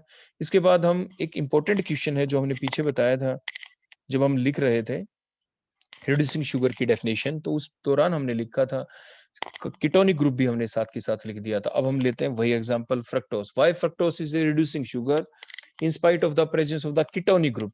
और जबकि कीटोनिक ग्रुप के ऊपर एल्डिहाइड और कीटोन का कोई असर नहीं होना चाहिए, क्योंकि टोलेंस रिएजेंट और Fehling solution they are the weak oxidising agent, they do not react with Tollens and they do not react with ketonic group because they have the strong carbonyl group carbon bond. Carbonyl group वाले carbon और carbon के बीच में strong bond होता है, उसको ये week oxidising agent तोड़ नहीं सकते हैं। तो देखो हमने फ्रक्टोज की स्ट्रक्चर बनाई आपके सामने, देखो उसी टाइप से 1 2 3 4 5 6 नंबर 2 के ऊपर कार्बोनिल ग्रुप है, नंबर 1 के ऊपर देखो OH, नंबर 3 के ऊपर लेफ्ट साइड में दिखाया बचे हुए आपके ग्लूकोज की तरह ही, बची हुई वैलेंसी पूरी कर दें आप। उसके बाद में देखो अब हुआ क्या, क्या रीजन है कि फ्रक्टोज एक रिड्यूसिंग शुगर है। होता ऐसा है कि जो आपका फ्रक्टोज होता है ये दोनों फॉर्म में एग्जिस्ट कर सकता है वैसे तो, एसाइक्लिक और साइक्लिक, लेकिन एसाइक्लिक फॉर्म के अंदर क्या दिख रहा है आपको, फ्री कीटोनिक ग्रुप दिख रहा है। लेकिन फ्री कीटोनिक ग्रुप को क्या करना चाहिए, the free ketonic group can not reduce the Fehling solution और the Tollens reagent because they are the weak oxidising agent. तो so fructose should be the non reducing sugar. इन बातों को देखते हुए तो लगता है कि नॉन रिड्यूसिंग शुगर होना चाहिए, लेकिन जो फेलिंग सॉल्यूशन और जो टोलेंस रिएजेंट इनके बारे में एक बेसिक फैक्ट है, they are the basic reagent. ये बेसिक रिएजेंट होते हैं, मैंने अभी पीछे आपको बता भी दिया था। टोलेंस रिएजेंट का फार्मूला होता है ammoniacal silver nitrate, ammonia means basic, और उसके बाद फेलिंग सॉल्यूशन भी क्या है आपके, ये दो फेलिंग सॉल्यूशन ए और बी का मिक्सचर। फेलिंग सॉल्यूशन ए क्या था, एल्केलाइन कॉपर सल्फेट, एल्केलाइन का मतलब बेस आपने डाल रखा है, तो इसलिए बेसिक रिएजेंट होते हैं। और बेसिक मीडियम के अंदर जो फ्रक्टोज है, it exist in equilibrium with the glucose and the mannose. देखो कुछ कैसे, कुछ ऐसे, ये बेस लिया हमने OH नेगेटिव, ये क्या करता है, ये आप बड़े अच्छे से जानते हैं, जो कार्बोनिल ग्रुप होता है, कार्बोनिल जो ग्रुप होता है, इससे जो अगला कार्बन होता है, आप चाहे ऊपर देखे चाहे नीचे देखो, that is the alpha carbon. और अल्फा जो हाइड्रोजन होते हैं, they are acidic in nature. Alpha hydrogen in aldehyde और the ketones they are acidic in nature. तो इसलिए जो अल्फा हाइड्रोजन एसिडिक होते हैं, H पॉजिटिव की फॉर्म में लॉस हो सकते हैं, तो वो कौन, अल्फा वाले। इसलिए OH नेगेटिव किसको देगा आपने इलेक्ट्रॉन, ये देगा H को। So the here the OH negative because it donating their electron pair to the H, so it act as the base, base का काम कर रहा है, और उन्हीं को देगा जो more acidic more reactive hydrogen है, वो अल्फा हाइड्रोजन होते हैं। तो इन्होंने इलेक्ट्रॉन देखो H को दिए, और C और H के बीच के दोनों इलेक्ट्रॉन देखो कार्बोनिल ग्रुप की तरफ शिफ्ट कर दिए, ताकि रेजोनेंस स्टेबलाइजेशन हो जाती है। देखो दोनों इलेक्ट्रॉन देखो कार्बन की तरफ चले गए, तो जैसे ही H ने अपने इलेक्ट्रॉन छोड़े, वहां पे कार्बन आयन बना, कार्बन आयन की फर्दर स्टेबलाइजेशन हो गई, रेजोनेंस स्टेबलाइजेशन। तो ऑक्सीजन की तरफ नेगेटिव चार्ज चला गया, उस नेगेटिव चार्ज वाले ऑक्सीजन के ऊपर जो H अभी लॉस हुआ था, ये वहां पे चला जाएगा। देखो इक्विलिब्रियम के अंदर, देखो हमने ये स्ट्रक्चर ड्रा कर दी। देखो क्या हुआ, कार्बन कार्बन के बीच नया डबल बॉन्ड बन गया, और आपके C जो डबल बॉन्ड O था, वहां पे क्या बन गया, C सिंगल बॉन्ड, O के साथ H लग गया है। अब ये जो स्ट्रक्चर बनी, अब इसमें फर्दर क्या होगा, इसके अंदर देखो फर्दर क्या होने वाला है, जो फर्दर आपकी दो स्ट्रक्चर बन सकती है यहाँ पे। फिर बेसिक मीडियम आया आपका, तो जो बेसिक मीडियम आया वो क्या करेगा, अब हमने बताया था ना fructose can exist in both equilibrium with both आपके ग्लूकोज एंड द मेनोस, तो अब हम वो बनते हुए दिखाएंगे। देखो आपका जो बेस था, उसने दोबारा से क्या किया, जो आपका H है उसको इलेक्ट्रॉन दिए, डोनेट कर दिए, तो H अपने इलेक्ट्रॉन छोड़ देगा। O और H के बीच के दोनों इलेक्ट्रॉन जो ऑक्सीजन अपनी तरफ लेके कार्बन की तरफ शिफ्ट करेगा, वहां पे डबल बॉन्ड बन जाएगा, कार्बन के 5 बॉन्ड हो जाएंगे ऐसे, तो C1 जो कार्बन है उसके 5 बॉन्ड हो जाएंगे, क्योंकि उसके पहले से 4 है। अब नया बॉन्ड बनेगा O और C के बीच, तो देखो 5 बॉन्ड हो जाएंगे। अब दोनों इलेक्ट्रॉन देखो, दोनों इलेक्ट्रॉन शिफ्ट हो गए डबल बॉन्ड वाले कार्बन एटम नंबर 2 की तरफ, तो कार्बन के ऊपर नेगेटिव चार्ज, कार्बन 2 के ऊपर कैसा चार्ज आ जाएगा, ऐसे नेगेटिव, नेगेटिव के पास कौन आएगा, पॉजिटिव आएगा, H पॉजिटिव आएगा। तो इस टाइप से देखें, अगर H पॉजिटिव आ गया, देखो नंबर 2 के ऊपर जो हमने लगाया, देखो यहाँ पे बोलो क्या आ गया, ये देखो ये वाला H है जो आ गया वहां से, H से O से हटके जो आया था। तो अगर ड्यूरिंग दैट प्रोसेस आपके जो आपका H और जो OH का ओरिएंटेशन कुछ ऐसे जैसे आपको दिख रहा है, सो दैट इज द ग्लूकोज। लेकिन ऐसा भी तो हो सकता है कि ओरिएंटेशन कुछ ऐसा हो कि जो H जाके लगा है वो राइट हैंड साइड में चला जाए, और OH किधर हो जाए, बोलो left hand side, so it is the mannose. तो इट, और इस तरीके से आपने देखा जो फ्रक्टोज है बेसिक मीडियम के अंदर, बोलो मीडियम कैसा है, बेसिक, बेसिक मीडियम के अंदर the fructose exist in equilibrium with both glucose and the mannose, and these glucose and the mannose have the free aldehyde group। देखो नंबर 1 के ऊपर CHO ग्रुप आपको दिख रहा है यहाँ पे, और जो ये CHO ग्रुप है aldehyde ग्रुप है, and it can react with Tollens reagent, किसके साथ बोलो ये रिएक्ट कर सकता है, ये टोलेंस रिएजेंट के साथ रिएक्ट कर सकता है, फेलिंग सॉल्यूशन के साथ रिएक्ट कर सकता है, and because of that reason fructose is the reducing sugar। fructose बोलो क्या है, reducing sugar है। so due to the formation of glucose and the mannose in the basic medium, they can react with failing solution or the tolerance reagent which are the weak oxidizing agent, hence fructose is a reducing sugar. Fructose आपका क्या है? Reducing sugar होता है। तो इस तरह से आपने ये क्लासिफिकेशन देखी आपके कार्बोहाइड्रेट की, के कार्बोहाइड्रेट को आपने डिफरेंट वे से क्लासिफाई कर सकते हैं। और कुछ एक इंपॉर्टेंट आपके क्वेश्चन थे रीजनिंग टाइप की, आपके एग्जाम में पूछे इस टाइप से जा सकते हैं। तो ये जो रीअरेंजमेंट थी जिसमें आपके फ्रक्टोज आपके ग्लूकोज और मेनोज में कन्वर्ट हो गया, इक्विलिब्रियम एग्जिस्ट करता है, that rearrangement is called van Bruyn de Kenstein rearrangement. ये एग्जाम में काफी बार आती है कि राइट नोट ऑन और the explain the van Bruyn de Kenstein rearrangement. तो इस टाइप से आप, और ये जो आपका इक्विलिब्रियम आप पहले ही पढ़ चुके हैं, the equilibrium can be set up from any of the direction. आप फ्रक्टोज से स्टार्ट कर दें, फ्रक्टोज से आपने देखो अभी स्टार्ट किया तो बोलो क्या बन गया? ग्लूकोज और मेनोज। आप ग्लूकोज से रिएक्शन को स्टार्ट कर दें और फिर इक्विलिब्रियम में किसको दिखा दें आगे बनते हुए? ग्लूकोज को और मेनोज को बनता हुआ दिखा दें, तो भी आपकी यही वैन ब्रूवन डी कैंस्टियन रिएक्शन रहेगी। या मेनोज से स्टार्ट कर दें और फिर मेनोज कन्वर्ट होता दिखा दें ऐसे इक्विलिब्रियम के अंदर फ्रक्टोज और ग्लूकोज के साथ, तो भी वो वैन ब्रूवन डी कैंस्टियन रिएरेंजमेंट होगी। मींस आपको इसको क्रैम नहीं करना, आप स्टार्ट कहीं से भी कर सकते हैं। आप इस इक्विलिब्रियम रिएक्शन को स्टार्ट करें ग्लूकोज से, चाहे मेनोज से, चाहे फ्रक्टोज से। जैसे फ्रक्टोज से अभी हमने एक्सप्लेन करके दिखाया, that called the van Bruyn de Kenstein rearrangement. तो van Bruyn de Kenstein rearrangement है क्या? In which the glucose, fructose and the mannose exist in equilibrium with each other in the basic medium। तो उसके बाद हम देखते हैं दो और डेफिनेशन हमारी बड़ी सिंपल सी। एक तो है ग्लाइकोसाइड्स, ग्लाइकोसाइड्स, दूसरी आएगी glucoside. Glucoside means glucose.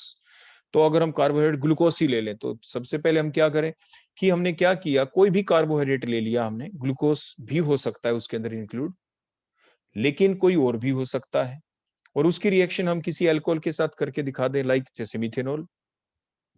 For example हमने यहाँ पे अल्फा फ्रक्टोस ले लिया, स्ट्रक्चर हम पहले से ही बनानी जानते हैं, 1 2 3 4 5 6 हमने ये स्ट्रक्चर ड्रा कर दी। आपके पेंटागन की फॉर्म एग्जिस्ट करता है ये।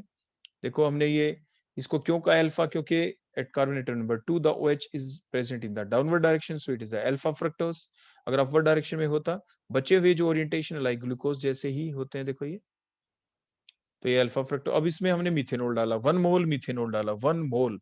तो फिर क्या हुआ, इनके बीच से वाटर लॉस होगा। देखो क्या लॉस होगा, देखो इनके बीच से वाटर लॉस। देखो यहाँ से आपका OH लॉस हो गया, यहाँ से क्या लॉस हो जाएगा बोलो, यहाँ से OH।